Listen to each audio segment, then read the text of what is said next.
नमस्कार, BTV news में स्वागत है आपका। आइए खबरों की शुरुआत करते हैं इस खबर के साथ। मां नर्मदा के प्राकट्योत्सव को लेकर शासन प्रशासन जहां तैयारियों में जुटा हुआ है, तो वहीं जनप्रतिनिधि भी व्यवस्थाओं को लेकर रूपरेखा तैयार कर रहे हैं। शनिवार को प्रदेश के लोक निर्माण मंत्री राकेश सिंह, महापौर जगत बहादुर सिंह अन्नू के साथ मां नर्मदा तट उमा घाट पहुंचे।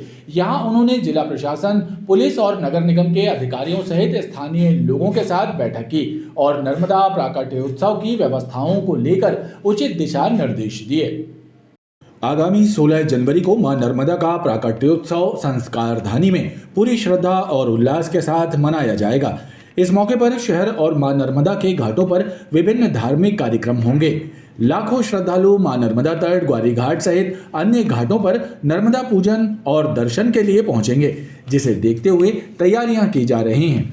नर्मदा प्राकट्योत्सव को लेकर प्रदेश के लोक निर्माण मंत्री राकेश सिंह शनिवार को महापौर जगत बहादुर सिंह अन्नू और अन्य जनप्रतिनिधियों के साथ गौरी घाट पहुंचे। यहां उन्होंने स्थानीय लोगों और प्रशासनिक अधिकारियों के साथ बैठक की। उन्होंने नर्मदा प्राकट्योत्सव पर होने वाले आयोजनों सहित श्रद्धालुओं के लिए की जाने वाली व्यवस्थाओं पर चर्चा करते हुए जिला प्रशासन, नगर निगम और पुलिस विभाग के अधिकारियों को उचित दिशा निर्देश दिए। इस दौरान उन्होंने स्पष्ट रूप से कहा कि नर्मदा प्राकट्योत्सव के मौके पर श्रद्धालुओं के लिए सभी व्यवस्थाएं सुनिश्चित की जाएंगी। घाटों पर होने वाले भंडारों और परीक्षाओं को देखते हुए लाउड स्पीकर के उपयोग को लेकर जल्द ही प्रशासन निर्णय लेगा। साथ ही जनप्रतिनिधि, प्रशासनिक अधिकारी भी अपने वाहनों को निर्धारित पार्किंग स्थल पर पार्क करने के बाद मां नर्मदा के दर्शनों के लिए घाटों तक जाएंगे। ऐसी व्यवस्था सुनिश्चित की जाएगी। उद्देश्य एक ही है कि जिस दिन माँ का प्राकट्योत्सव है उस दिन बड़ी संख्या में लोग यहाँ पर आते हैं। प्रशासन के अपने आंकड़ों के अनुसार 10 लाख से ज़्यादा लोग यहाँ पर आते हैं और इसलिए इतनी बड़ी संख्या में जब लोग आते हैं तो स्वाभाविक है ट्रैफिक प्लान भी बनाना पड़ेगा, घाटों के प्लान भी बनेंगे, पुलिस की व्यवस्था भी करना पड़ेगी और उसके साथ साथ लोगों को कठिनाई ना जाए ये भी चिंता करना पड़ेगी। और ये केवल ग्वारी घाट में नहीं, ग्वारी घाट के साथ साथ तिलवारा घाट और बाकी क्या जलेरी घाट और जो अन्य घाट हैं, भटौली घाट, खारी घाट, खैरनी घाट, इन सब घाटों पर भी ये प्लान हो। आज विस्तार से इस पर चर्चा हुई है, लेकिन माँ का ये कार्यक्रम बड़ी भव्यता के साथ हो, इस पर हम लोगों ने विस्तृत चर्चा की है। सबसे अच्छी बात यह है कि आज ग्वारी घाट के स्थानीय लोगों ने ही सारी प्लानिंग की है और सुझाव दिए हैं और मीडिया की उपस्थिति में दिए हैं। तो मुझे लगता है एक अच्छी शुरुआत हो रही है। उसमें ये भी सुझाव आया है कि जो भंडारे हैं वो घाटों पर ना हो, बल्कि पीछे जहाँ प्रशासन स्थान निश्चित करे वहाँ पर हो। साथ में जो लाउड स्पीकर बजते हैं, परीक्षा का भी समय है और उसके लिए सरकार ने निर्देश भी जारी किए हैं। एक निश्चित वॉल्यूम तक ही वो बजना चाहिए ताकि लोगों को कठिनाई ना हो। ऐसे सारे विषयों पर विस्तार से चर्चा हुई है। वहीं महापौर जगत बहादुर सिंह अन्नू ने कहा कि नर्मदा प्राकट्योत्सव पर नगर निगम द्वारा घाटों पर साफ सफाई सहित अन्य सभी समुचित व्यवस्थाएं नगर निगम द्वारा सुनिश्चित की जाएंगी। जबकि कलेक्टर दीपक कुमार सक्सेना ने कहा कि नर्मदा प्राकट्योत्सव के आयोजनों को लेकर प्रशासन को जो भी सुझाव और दिशा निर्देश मिले हैं उन पर अमल किया जाएगा और सुनिश्चित किया जाएगा कि श्रद्धालुओं को परेशानी का सामना ना करना पड़े। मैंने और माननीय मंत्री जी ने यह तय किया कि हम लोग भी अपनी गाड़ी पार्किंग स्थल तक ले जाएंगे, जो पुलिस प्रशासन तय करेगा। उसके बाद हम लोग भी पैदल आएंगे, जिससे वीआईपी का कोई कंसेप्ट नहीं रहेगा, उसके हम लोग खिलाफ हैं। वीआईपी के बिना कंसेप्ट के पार्किंग भी ठीक रहेगी और लोगों का आवागमन भी ठीक रहेगा। अंदर जल स्तर कितना हो, डैम से कितना पानी छोड़ा जाए, जल के अंदर कहाँ पर बैरिकेडिंग की जाए, लोग कितने अंदर तक जाकर स्नान करें, ये बहुत सारी विस्तार से बात तय हुई। सबसे बड़ी बात यह है कि जो यहाँ के लोकल लोग हैं, जो इसके ज़्यादा जानकार हैं और पुलिस प्रशासन के लोग हैं, मीडिया के लोग हैं, उनसे जो सुझाव आए उन्हीं को ही फाइनली तय करके यह निष्कर्ष निकाला गया है। ये बहुत अच्छी बात मुझे यहाँ पे लगी। नर्मदा जयंती के अवसर पर लाखों लोग यहाँ स्नान करने के लिए आते हैं। ये बहुत अच्छी बात है कि यहाँ के जनप्रतिनिधियों ने, मीडिया ने और यहाँ की जनता ने जो निर्णय लिए हैं वो प्रशासन को लेना चाहिए। वो निर्णय उन्होंने लिए हैं ताकि जयंती अच्छे तरीके से बन सके और अच्छे तरीके से क्राउड मैनेजमेंट हो सके। तो आज माननीय मंत्री जी की उपस्थिति में जो निर्णय लिए गए हैं क्राउड मैनेजमेंट को लेकर, उन निर्णयों का हम पालन जो है पूरी विनम्रता के साथ और पूरी दृढ़ता के साथ कराएंगे ताकि पब्लिक को तकलीफ ना हो। बैठक में स्थानीय जनों, व्यापारियों ने भी महत्वपूर्ण सुझाव दिए, जिस पर जनप्रतिनिधियों और प्रशासनिक अधिकारियों ने विचार कर निर्णय लेने की बात कही है। बिजली विभाग के निजीकरण और विद्युत उत्पादन की इकाइयों को निजी कंपनियों को सौंपे जाने के खिलाफ 16 फरवरी को देशव्यापी हड़ताल की जाएगी। All India power engineers federation के सदस्यों ने जानकारी देते हुए बताया कि देश के 27 लाख विद्युत कर्मी प्रमुख स्थानों पर विरोध सभाएं आयोजित करेंगे। All India power engineers federation के चेयरमैन शैलेंद्र दुबे ने पत्रकारों से चर्चा करते हुए बताया कि विद्युत विभाग के निजीकरण के खिलाफ सभी सेक्टर के लोग उनके समर्थन में आ रहे हैं और इसी के चलते 16 फरवरी को राष्ट्रव्यापी हड़ताल का आह्वान किया गया है, जिसमें देश भर के 27 लाख विद्युत कर्मी भी प्रमुख स्थानों पर प्रदर्शन करेंगे। उन्होंने बताया कि निजीकरण के नाम पर इलेक्ट्रिसिटी अमेंडमेंट बिल लाया जा रहा है, वहीं विद्युत उत्पादन इकाइयों को निजी हाथों में सौंपा जा रहा है, जिससे जनता को महंगी बिजली मिलेगी जो उनके हित में नहीं है।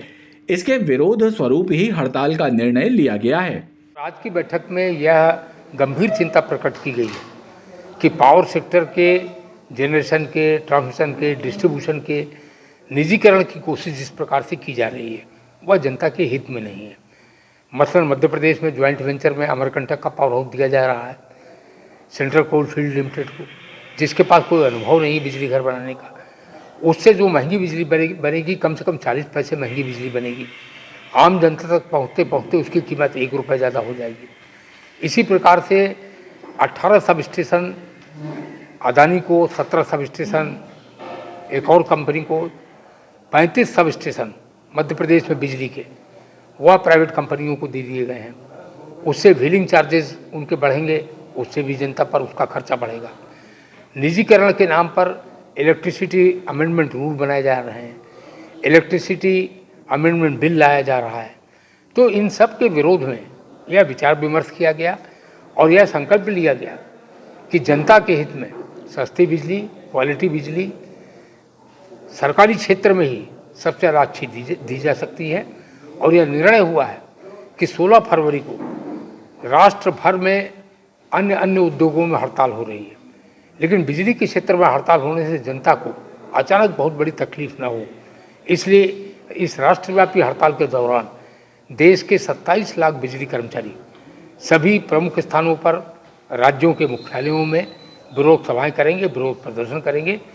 फेडरेशन के सदस्यों ने बताया कि निजीकरण के खिलाफ उनका आंदोलन मांग पूरी होने तक जारी रहेगा। शासकीय माध्यमिक शाला कशपुरा में बच्चों को खेल और प्रदर्शनी के माध्यम से वर्गीकरण और संख्याओं का ज्ञान दिया गया। स्कूल में आयोजित मेले में बड़ी संख्या में छात्रों ने हिस्सा लिया। बच्चों की बौद्धिक क्षमता को बढ़ाने एवं उनको बेहतर शिक्षा प्रदान करने के लिए कचपुरा स्थित शासकीय माध्यमिक शाला में FLN मेले का आयोजन किया गया, जिसमें खेल एवं चित्र प्रदर्शनी के द्वारा बच्चों को संख्याओं का ज्ञान प्रदान किया गया और साथ ही उन्हें वर्गीकरण समेत जोड़ घटाना एवं गुणा भाग के बारे में भी बताया गया। FLN का मेला द्वितीय चरण का संचालन हुआ है आज, जिसमें माताओं के सामने, अभिभावकों के सामने बच्चों से क्या हम लोग यहाँ सिखाते हैं, बच्चों को क्या पढ़ाते हैं, उससे संबंधित सारी एक्टिविटीज़ पेरेंट्स के सामने कराई गई हैं। बच्चों के बौद्धिक विकास भी हुआ, इसमें वर्गीकरण करना, छोटे बड़े का ज्ञान, संख्याओं का ज्ञान, अक्षर का ज्ञान, और कक्षा 2 के बच्चों से मतलब पढ़ाया भी गया, शुद्ध लेख भी बोला गया और रिपोर्ट कार्ड जो आया हुआ है वहाँ से उसको तैयार करके बच्चों को वितरित किया गया। उपनगरीय क्षेत्र रांझी में स्थित साईं धाम मंदिर का वार्षिक उत्सव समारोह धूमधाम के साथ मनाया जा रहा है। इस अवसर पर मंदिर में विविध धार्मिक अनुष्ठान हो रहे हैं। वार्षिक उत्सव के दूसरे दिन मंदिर परिसर में विविध धार्मिक अनुष्ठानों के साथ विशाल भंडारे का आयोजन किया गया। रांझी SAF बाउंड्री के पास स्थित साईं धाम मंदिर में वार्षिक उत्सव समारोह की धूम मची है। मंदिर में बीते 2 दिनों से विभिन्न धार्मिक अनुष्ठानों का क्रम जारी है, जिसमें श्रद्धालु बड़ी संख्या में भाग लेकर पुण्य लाभ अर्जित कर रहे हैं। इसी कड़ी में शनिवार को भी मंदिर में धार्मिक अनुष्ठानों का क्रम जारी रहा। इस अवसर पर विशाल भंडारे का भी आयोजन हुआ, जिसके माध्यम से श्रद्धालुओं को प्रसाद वितरण किया गया।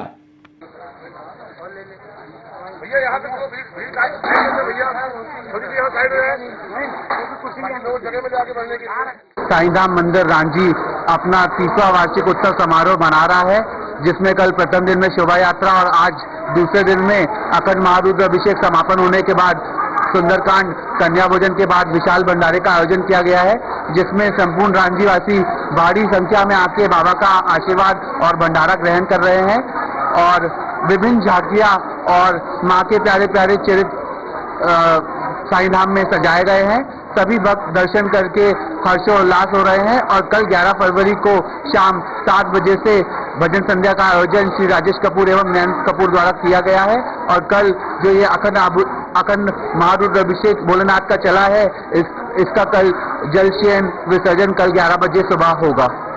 3 दिवसीय वार्षिक उत्सव का रविवार को समापन होगा। इस अवसर पर माता की चौकी और भजन संध्या का आयोजन किया जाएगा। रसल चौक क्षेत्र में पानी की पाइपलाइन के सुधार कार्य के लिए खोदी गई सड़क को गुणवत्तापूर्ण तरीके से नहीं बनाया गया, लिहाजा अब सड़क से वाहन लेकर गुजरने वाले चालकों को दिक्कतों का सामना करना पड़ रहा है। ऊंची नीची और ऊबड़ खाबड़ सड़क से यहां ट्रैफिक भी जाम हो रहे हैं। रसल चौक क्षेत्र में पानी की पाइपलाइन के लीकेज के लिए खोदी गई सड़क को ठीक ढंग से बनाने बरती गई लापरवाही राहगीरों के लिए मुसीबत का सबब बन गई है। सड़क पर हुआ गड्ढा वाहन लेकर सड़क से गुजरने वाले वाहन चालकों के लिए परेशानी बनकर खड़ा है। ऐसे में यहां जाम के हालात भी बन रहे हैं। क्षेत्रीय व्यापारियों की माने तो कुछ दिन पूर्व सड़क को पाइपलाइन सुधार के लिए खोदा गया था, लेकिन उसके बाद सड़क गुणवत्तापूर्ण ढंग से बनाई नहीं गई, जिससे मार्ग ऊंचा नीचा और कच्चा रह गया है। कुछ दिनों पहले यहाँ पर पाइपलाइन फूट गई थी, जिसकी वजह से ये बहुत पानी भर रहा था यहाँ पर तालाब। उससे कंप्लेन करी गई तो उन्होंने आया जेसीबी लगा कर उसकी खुदाई कर उसकी पाइपलाइन सही कर दी है, लेकिन इसके बाद रोड का जो है ना प्लेन करना, इसको भूल गए, छोड़ दिया, इसका अधूरा काम छोड़ दिया, जिसकी वजह से यातायात की बहुत प्रॉब्लम हो रही है और लोगों को एक्सीडेंट बिल्कुल यू टर्न मोड़ होने की वजह से बहुत ज़्यादा प्रॉब्लम जाती है। एक्सीडेंट बहुत होते हैं, छोटे वाहन वाले, बाइक वाले चालक और बुजुर्ग लोग बहुत गिरते हैं, बहुत एक्सीडेंट होता है। ये लापरवाही है टोटल। ये यहाँ पे जो काम लगा था, तो यहाँ पे क्या होता है, जैसे भारी वाहन जाते हैं, जैसे गैस सिलेंडर की गाड़ियाँ जा रही हैं, तो वहाँ से क्या गिट्टियाँ उछलती हैं, तो यहाँ वहाँ सभी को लग रही है। और उसके अलावा क्या छोटी गाड़ियों में ये दिक्कत हो रही है, ये ब्रेकर टाइप का बन गया है, तो गाड़ी जब पासिंग करती है ना, तो गाड़ी अनबैलेंस होकर, अभी परसों ही यहाँ पे एक लेडीज गिर गई थी, मतलब अनबैलेंस गाड़ी होके बच्चा बैठा ही थी साथ में, वो गिर गई थी, तो उनको भी काफी चोट लग गई थी। बाकी आप देख ही रहे हैं, सामने देख ही सकते हैं, बहुत खराब स्थिति यहाँ की। रसल चौक से चौथे पुल को जाने वाले इस मार्ग पर वैसे भी यातायात का दबाव बहुत ज्यादा है। ऐसे में खराब सड़क के कारण लोगों को और भी मुसीबतों का सामना करना पड़ रहा है। गोरा बाजार थाना क्षेत्र में तेज रफ्तार कार का कोहराम देखने को मिला। घटना सीसीटीवी कैमरों में भी कैद हुई है। तेज रफ्तार कार ने सड़क किनारे खड़े ऑटो और एक कार को टक्कर मार दी। हालांकि घटना के दौरान तेज रफ्तार कार के एयरबैग्स खुल गए, जिससे चालक की जान बच गई। गोरा बाजार थाना क्षेत्र बिलहरी में एक तेज रफ्तार कार ने जमकर कोहराम मचाया। कार ने सड़क किनारे खड़े एक मालवाहक और कार को टक्कर मार दी। टक्कर इतनी तेज थी कि वाहनों के परखच्चे उड़ गए। गनीमत ये थी कि टक्कर मारने वाली कार के एयरबैग्स खुल गए, जिससे चालक की जान बच गई। घटना सीसीटीवी कैमरों में भी कैद हुई है।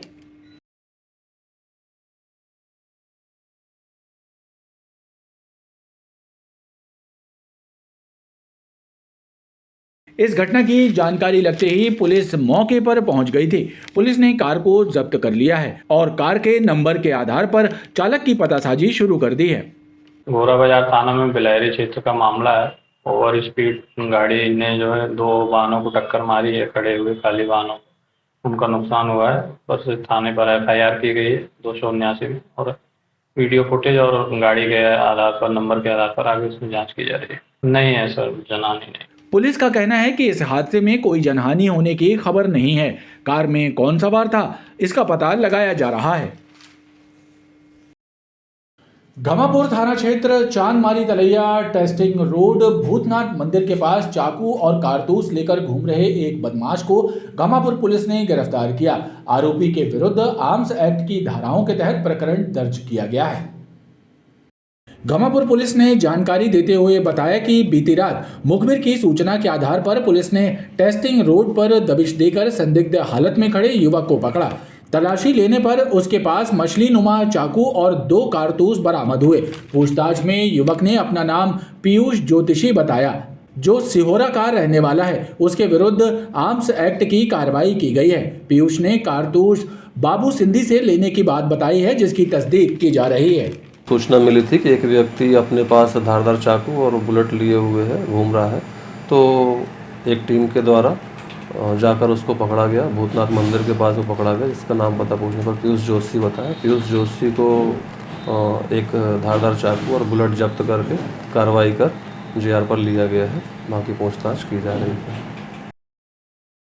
खमरिया थाना क्षेत्र के ग्राम तिघरा स्थित दुर्गा मंदिर के पास दिलीप दाहिया नामक युवक की धारदार हथियार और डंडों से हमला कर हत्या करने वाले 5 आरोपियों को पुलिस ने गिरफ्तार कर लिया है। पुलिस के मुताबिक मामले में गिरफ्तार मुख्य आरोपी करण बिसेन ने अपने पिता के साथ हुई मारपीट का बदला लेने अपने साथियों के साथ मिलकर इस वारदात को अंजाम दिया था।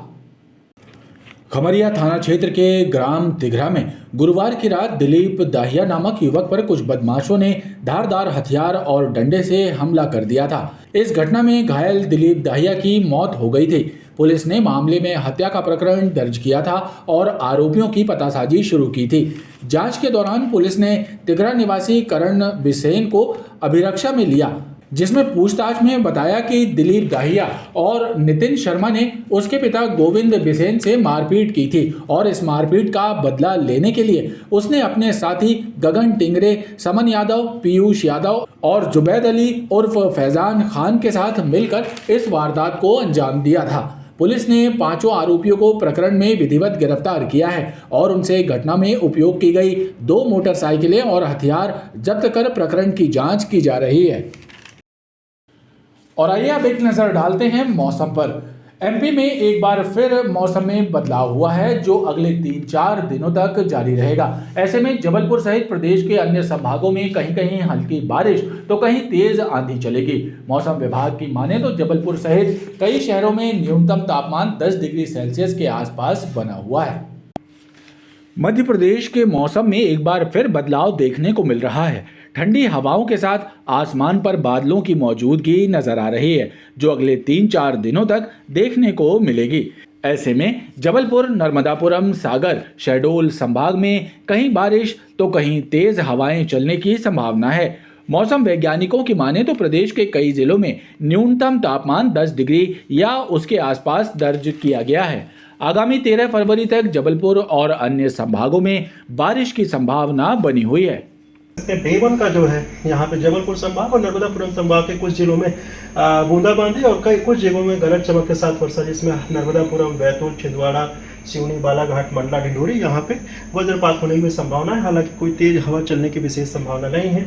24 घंटे बाद जब ये ट्रफ थोड़ा सा स्ट्रांग होगा और दक्षिण पूर्वी हवाएं प्रदेश में और स्ट्रांग होगी, तो जबलपुर संभाग और नर्मदापुरम संभाग के साथ साथ कुछ जिले जो शहडोल संभाग के भी हैं, वहाँ पे भी इसका असर दिखना शुरू होगा और इन्हीं क्षेत्रों में थोड़ी तेज हवाएं 30 से 40 किलोमीटर प्रति घंटा की रफ्तार से सक्रिय होने की उम्मीद है। मौसम के बिगड़े मिजाज से सामान्य जनजीवन भी प्रभावित हुआ है। शनिवार को आसमान पर बादलों की मौजूदगी के साथ तेज हवाएं भी चली, जिससे सामान्य जनजीवन प्रभावित नजर आया। मौसम में परिवर्तन बहुत चल रहा है इस समय। कभी भी मौसम चेंज हो रहा है। दिन में जैसे गर्मी पड़ रही है, रात में फिर ठंडक हो रही है। आज मौसम बहुत ज़्यादा खराब है।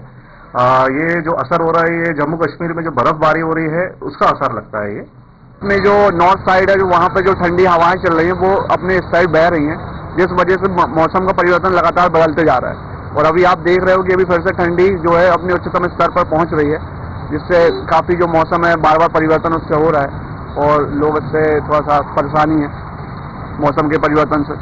अभी जैसे सुबह धूप निकली हुई थी, अभी 3-4 बज रहा है और ठंडी हवाएं वैसी चल रही हैं और बादल है, और जिसके कारण मौसम ऊपर बर्फबारी हुई है, जिसके कारण यहाँ पर मौसम के परिवर्तन के कारण कभी ठंडी कभी गर्मी पड़ रही है।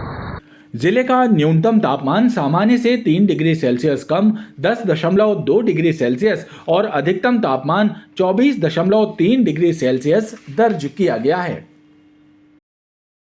खबरों का ये क्रम लगातार जारी है। आप देखते रहिए BTV न्यूज।